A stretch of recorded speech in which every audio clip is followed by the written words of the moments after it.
Wicks. Are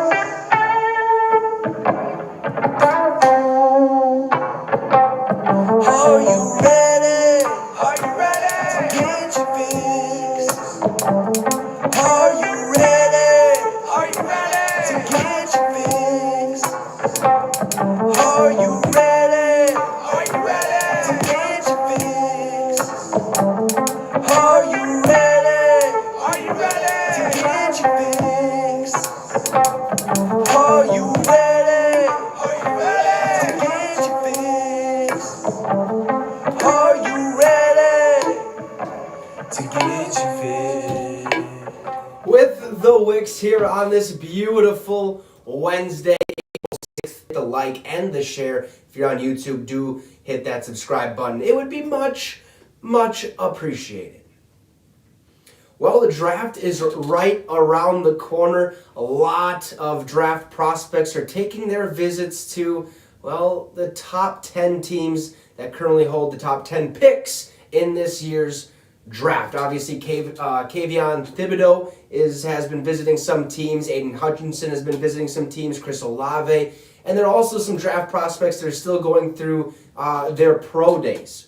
One of them being LSU defensive back Derek Stingley Jr. We'll dive into him in just a few moments. The Buffalo Bills have been in the news this morning while they have locked up their number one wide receiver, Stephon Diggs, to a massive 4-year deal. We'll talk about that briefly and give you my 2 cents on what to expect going forward. Not with only just him, but with other receivers that are probably expecting some paydays coming up as well. Atlanta is trying to keep up with the rest of the NFL. They made a couple signings, a couple huge signings, but does that mean they're actually, keeping up with other teams around the NFL, especially the ones in their division, the Tampa Bay Buccaneers, the New Orleans Saints, and the Carolina Panthers? I'm not so sure on that whole, take, but we'll talk about that as well. We also have the Bucs signing a safety. Linebacker Whitney Mercilus has announced his retirement, so congrats to him on a pretty interesting career. Not a great career, but a very good NFL career. 10 seasons in the league. We'll talk about him towards the end of the show. And then to finish it off, the NFL, the National fucking Football League. Well, they might need to clean some stuff up because they're taking some heat as of recently. So, with that being said, are you ready to get your fix? So this morning we wake up, you see your Twitter going off, you see your Instagram going off, you see Facebook and all these other social media platforms popping off with the Buffalo Bills being in the headlines. What did they do? Well, they locked up their number one superstar receiver, Stephon Diggs, to a 4-year, $96 million extension. He can earn up to about $104 million, What a payday for Stephon Diggs. He gets $70 million guaranteed for this contract. So only $16 or $26 million he has to figure out how to earn. That goes in, with not getting injured, staying healthy basically, and not missing ball games because NFL athletes, they get paid by games, okay? Game day checks basically. So if you play on Sunday, I think you get your check on a Monday or a Tuesday. Same goes, I think, for Thursday. You might get it Saturday or Monday as well. So they get game checks. They don't get, weekly checks throughout, even this offseason. They don't get that, okay? Week 1 through 18, and then the playoffs, obviously they'll get paid as well with their playoff incentives. Did they make the playoffs? Have they, had a certain amount of catches? Have they, had a certain amount of yards? Have they had a certain amount of rushing yards? Stuff like that is where the incentives really kick in. But week 1 through 18 is basically where they make their money. That means you got to stay healthy when you miss ball games. It's not the greatest. Obviously, fines also take a big part of their contract. But Stephon Diggs gets locked up for 4 more years. Now he's officially there for, I believe, I want to say the next 5 at a total of $126 million. This man is raking in the cash just shortly after leaving Minnesota, going to Buffalo Bills, because we all know about the Minnesota situation. He had the Minneapolis Miracle. We thought things were going great. A little bit of a drama queen, though. Okay, a little bit of a drama queen. I want the ball. No one else should touch the ball. Throw me the fucking ball because, hey, I'm open every single play. Just kept running his mouth. People didn't see eye to eye with him, but don't take it for granted. He is a phenomenal receiver. I wish we still would have had him, but at the same time, Buffalo Bills granted us the chance to draft Justin Jefferson, who has exceeded expectations up to this point. I believe he's the number one receiver for the last 2 years in yardage or something like that. Just a ridiculous stat that he's been able to put up and bring the Vikings some joy as of late. Now we just need to make the playoffs. Okay, make a Super Bowl run. Probably won't get there, but at the same time, let's win some playoff games. That's what we are all here to kind of witness. But hey, Buffalo Bills, great on them for extending Stephon Diggs, because I guess there's been some things going up in the air that Stephon's not happy about the current contract situation that he has with the Buffalo Bills. I mean, Christian Kirk just got a massive payday. Tyreek Hill got a massive payday. Who else is going to get paid rather than me, okay? I mean, Devontae Adams gets paid. I need my money, okay? That's basically what he was saying. The relationship there with the Buffalo Bills and Stephon Diggs was said to kind of be in a little rough patch. Well, when you're smart, like the general manager and the owner of the Buffalo Bills, you know that that's Josh Allen's number one target, okay, number one receiver on the roster. He's changed your franchise tremendously, other than the fact that you have Josh Allen and other superstar players on your defense and offense alike. But they knew, hey, he wants his money. Well, let's give him his fucking money because you can't have Christian Kirk making more money than Stephon Diggs. It just doesn't happen that way. It just doesn't have to. It doesn't play out that way. It's not how it's supposed to be. Christian Kirk, a third-string wide receiver, I believe, on the Arizona Cardinals a year ago, or he might be second string, but he's nowhere near a Stephon Diggs level of receiver. So Stephon Diggs gets a massive payday. But what does that mean for other receivers around the league that are looking to get their payday? Well, DK Metcalf, obviously a Seattle Seahawks wide receiver. Who knows if he's going to start the season on the Seahawks? I'd have to assume that would be the case unless, come draft day, Seattle trades him away for a higher draft pick to kind of move up in the draft and get somebody they really, really want and want to invest their time in. So DK Metcalf, his payday is coming up, obviously. Deebo Samuel, what he was able to do last year playing both the running back position and the wide receiver position was phenomenal. He was an absolute electric factory out of the 49ers organization. He played awesome. I mean, there was a couple plays, the jet sweeps, where they had the offensive tackle kind of going out and blocking for him. The man had 1,000+ receiving yards, damn near, I think it was like 500 or 600, and then he had a lot of rushing yards as well, multiple touchdowns, led the San Francisco 49ers basically to the NFC Championship game against the Los Angeles Rams. They end up losing that game. Deebo Samuel pissed off, saying, I'll be back here, ain't gonna screw it up next time, okay? Stephon Diggs said that same thing last year. Didn't quite work out, loses to the Kansas City Chiefs a game before the AFC Championship game. But Deebo Samuel needs to get paid. A.J. Brown also needs to get paid, which yesterday I seen a little interesting little tweet that's from Diana Rossini. Said, hey, okay, just chiming in here. The general manager and the owner of the Tennessee Titans said they're not shopping A.J. Brown. They will not trade him. It's just not going to happen. And instantly, seeing that tweet, I said, well, no fucking shit. You're not going to get rid of your number one receiver after you just cut Julio Jones, okay? If you get rid of A.J. Brown, you're basically saying, all right, we suck again. And that's just not going to happen, especially when you have a quarterback like Ryan Tannehill in there. We watched last season with Derrick Henry in that backfield, completely below his, I think it was his ACL or his Achilles, one of the two. He got hurt, was out the majority of the season, tried to make a miraculous comeback at the end of the year, but he looked a little slow. You could tell he was hurt. It wasn't the greatest thing in the world, but he automatically gives the Tennessee Titans another chance to win. But if if Derrick Henry ends up getting hurt yet again, right? You don't have a receiver. You got rid of A.J. Brown. What the hell are you going to do? Well, not a damn thing, okay? You're not going to go to the playoffs. You're not going to win games. It's just going to look pretty bare over there for the Tennessee Titans. So A.J. Brown needs to get locked up. I'm sure they'll get an extension done. Maybe not quite this offseason. I do believe they have till July 15th to get a deal done. So I would expect things of that nature to kind of get figured out. Terry McLaurin is also in line to get an extension. Washington Commander receiver. Dude has been an absolute freak of nature for the Washington Commanders, keeping them in ball games, making insane catches, insane sideline catches. There was that one this past year where it literally just fell in his arms and he wasn't even looking at the ball, it just kind of was there. It's been a joy to watch Terry McLaurin's kind of, ascent, I should say, up the mountaintop of the wide receiver position. And he does have the second most receptions out of the wide receivers that were in the 2019 draft class of 222. He sits right behind Deontay Johnson of the Pittsburgh Steelers. He has 254 receptions, but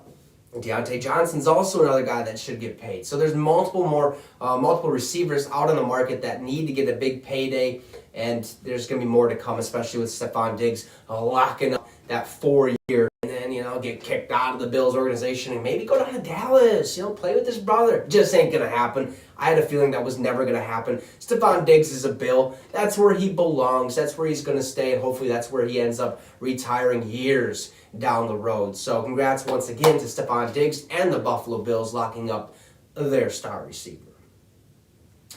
On the defensive side of things, we all know the draft is just right around the corner. And, the cornerbacks, there's a couple good ones out there. We know about Ahmad Gardner, Ahmad Sauce Gardner, as a lot of people like to call him. He ran a slower 40 time, but his game instincts, the way he plays on game day, is by far the best of any defensive back going into this draft. Kyle Hamilton, a safety, he's right up there as well. But we were kind of really unsure of what LSU cornerback Derek Stingley had in store for us. Well, after recovering from his Liz Frank injury, which I'm not a doctor, really don't know too much about it, it might be something with the leg or the foot or whatever it is, maybe the shoulder, I don't know, because I've heard it before with Jimmy G, I believe that was his shoulder. So he recovered from that injury in time to perform at LSU's Pro Day, where we got to see Derek Stingley really showcase his skills, show us what he has in store for the National Football League. Well, his vert was listed at 38.5 inches or something like that, so he can jump about 3 feet off the ground.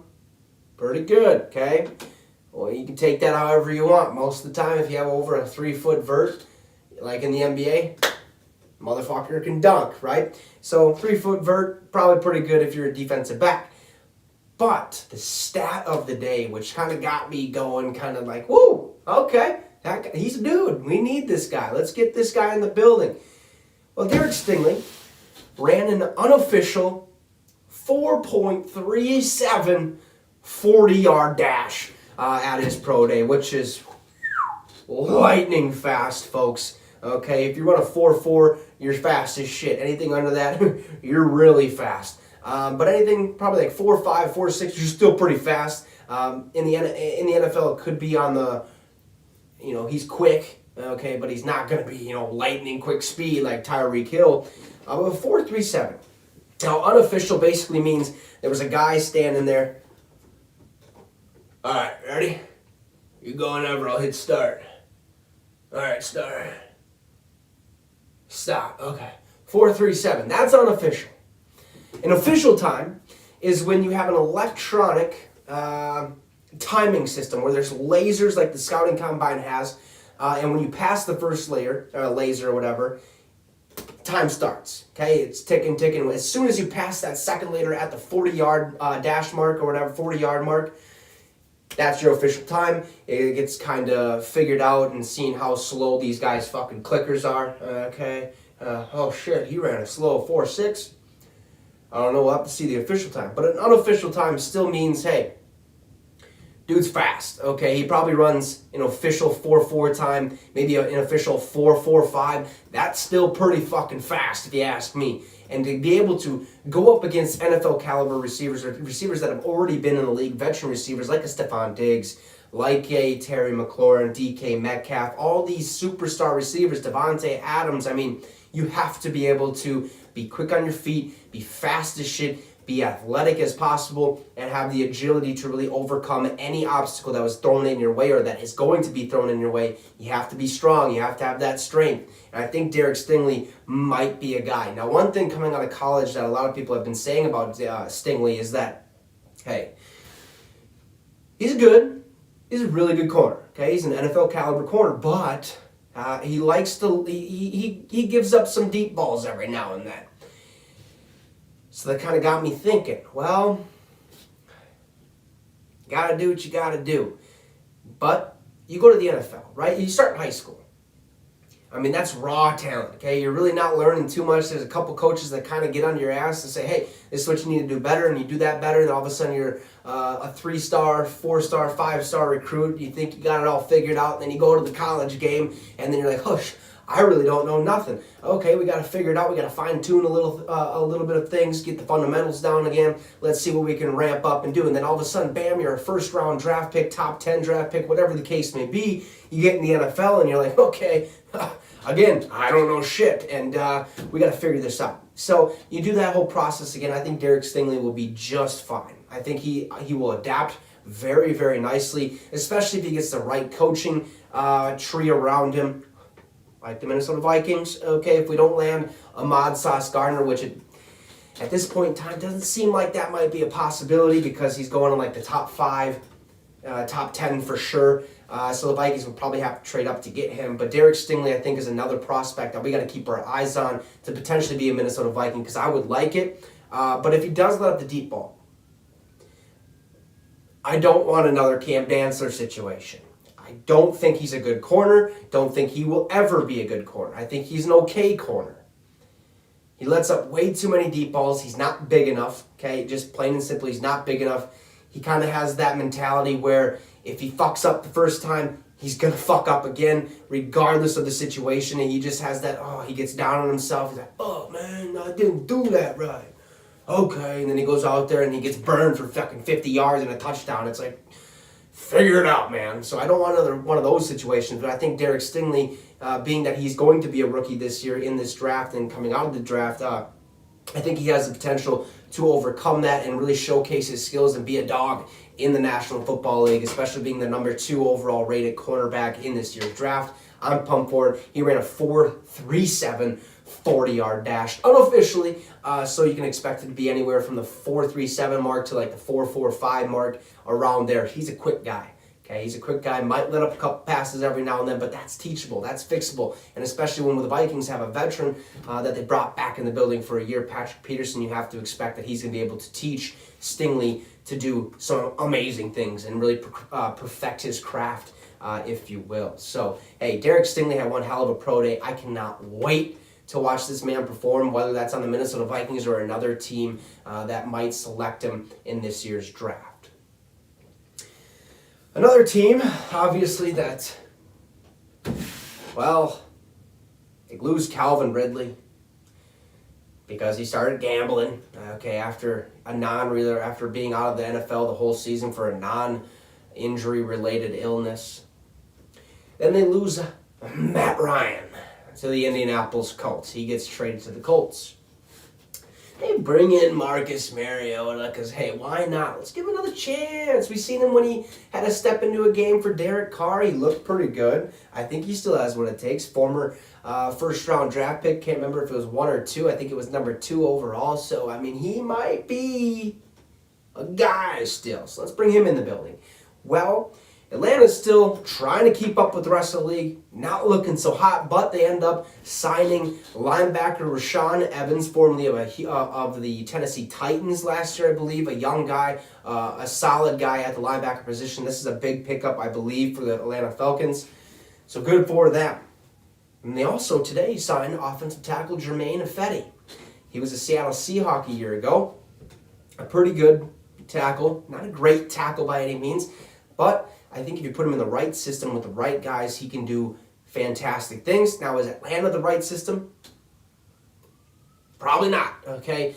Because that team, it looks like they've been rebuilding for quite some time. Since that Super Bowl where they were up 28-3 at one point, and then this guy right here, the greatest of all time, yeah. took that dream and fucking ripped it to shreds, threw it in the garbage. You get what I'm trying to say. Atlanta, they've lost Julio Jones. They've lost Matt Ryan. They've lost multiple pieces of their defense. Okay, Keanu O'Neal being one of them who just signed to the Tampa Bay Buccaneers. We'll talk about that in just a minute. But they've lost a lot of pieces. A lot of pieces. This is not the same Atlanta team that we are used to seeing. An Atlanta team that we kind of have a feeling that, hey, they might be good. They might have a chance here this year. They're not going to be a great team by any means. They're not going to be a top 10, top 15 team, but they're going to be right in the middle of the pack, like anywhere from 15 to 20, basically. They're going to be right there. Last year, they were under 20. And I think this year is going to be the same case. I always put out my power rankings every single week. And Atlanta, they're not that great. And I think we're going to see a similar situation this year. They're trying to keep up with the rest of the league. But they're not doing a good job. They're not doing a good enough job about it. For some odd reason, I don't know why Atlanta isn't bumping with stars. You'd think that'd be the case. But it really isn't. For some reason, I don't know what it is. But I think since like that Michael Vick era, ever since then, it's kind of been a bumpy ride for Atlanta. Like, hey, we can be good, okay? The mountaintop is where we got to get to. The Lombardi is very, very reachable. We just got to perform. And they never perform. So hopefully they can find a way to bring in some, additions to that offense. A receiver would be nice. And that's what I'd look to, or that's what I were, if I were you guys, I'd basically look at Atlanta in this year's draft when they have a pick. Hey, we might take a receiver right here, okay? We might go Chris Olave. We might go Garrett Wilson. We might go get Drake London. Who knows? But I think Atlanta is going to look to boost, okay, their weapons. Running back, wide receiver, whatever the case may be. That is what I'd expect Atlanta to do this upcoming season because they're trying to keep up, but they're not doing a great enough job of it. And we know for a fact they are not playoff ready by any means. And if they do make the playoffs, good on them, okay? Good on them. Like, good for them. But, hey, they got Jermaine Ofetti, okay? Boost that offensive line. And they also boosted the linebacker core with Rashaan Evans. So congratulations to those guys on getting contracts and getting a new home.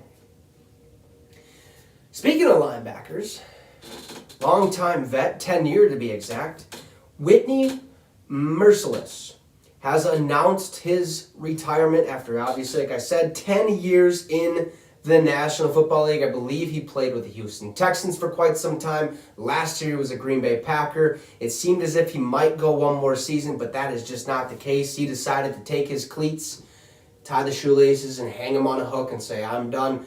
Thank you for the memories. Thank you for the money, obviously. And yeah, I'm done. Okay, I'm retired. He had a great career. He had a pretty solid career for the most part. He was he's very consistent. He was always a staple to every defense, made things tough on the offense. The man started 102 of 138 games.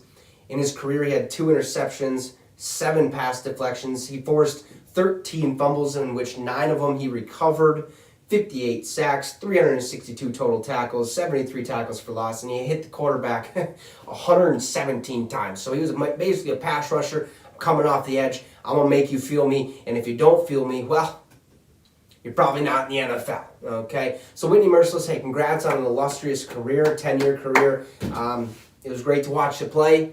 We'll see what you do on for the rest of your life, basically. What your career too, I think I've been seeing is like grilling. He's a grill master or something like that. I'm not really sure what it is. That's what I was just seeing on the Twitter. Okay, there was a steak emoji. He's going to be a grill boss or a grill master or something like that. So, hey, good luck. Okay, do whatever the hell you want because you've made the money. You've been in the NFL. You've achieved your dream. Now, Dream 2 is right up next to bat. And I'm sure you'll take that bat and fucking hit a dinger with it. So, congrats on an illustrious career. Whitney Mercilus retiring after 10 years in the National Football League. So earlier I mentioned Keanu O'Neal, formerly an Atlanta Falcon, And then last year he was a Dallas Cowboy, signs with the Tampa Bay Buccaneers to a 1-year contract, I believe it is. The money side of things has not quite come to fruition. We don't know that side of things. We do know, however, it is a 1-year. He spent his first 5 years in Atlanta. He spent his last year in Dallas. The Tampa Bay Buccaneers land some. He could possibly be a starter for the Tampa Bay Buccaneers. They still have Antoine Winfield Jr. out there. I'd expect him to be a starter at the safety position. You add Keanu Neal. He could be a depth chart player. He could be like a number 2 guy that if the number 1 guy gets hurt, he kind of steps in and plays that role. But I wouldn't expect it. I think Keanu Neal has a lot of upside, still is in the prime of his career, ready to rock and roll. He knows the NFL. He's been in the NFL for 6 years. This will be his 7th season. I'm excited for him. I'm excited to see what he has to bring to the Tampa Bay Buccaneers organization because he started 53 of his 63 games total, okay? Pretty consistent, pretty reliable. The dude's phenomenal at what he does, okay? 2 interceptions in his career, 7 pass deflections, 13 forced fumbles. 2 interceptions, 8 forced fumbles, 4 recoveries, 2 sacks, 410 total tackles, 19 in which they were tackled for a loss. He also has 6 quarterback hits. So Keanu Neal likes to basically do everything on the field that he's capable of. Most likely going to be a guy that's going to drop back into coverage, his own coverage, man coverage, whatever the case may be. He's really not going to do too many blitzes, but when he does, it's going to be kind of a shocker. You're like, oh, damn, like, he actually can do that. Okay, and quarterbacks are really not going to expect it. They have to keep an eye on him, obviously, but they would never expect it, especially if their backs turn to Keanu. I like this signing for the Tampa Bay Buccaneers because it seems as if since Tom Brady came back, they're really bringing the whole crew back and other pieces as well. They land Russell Gage, who was an Atlanta Falcon last year. He comes to Tampa Bay because Tom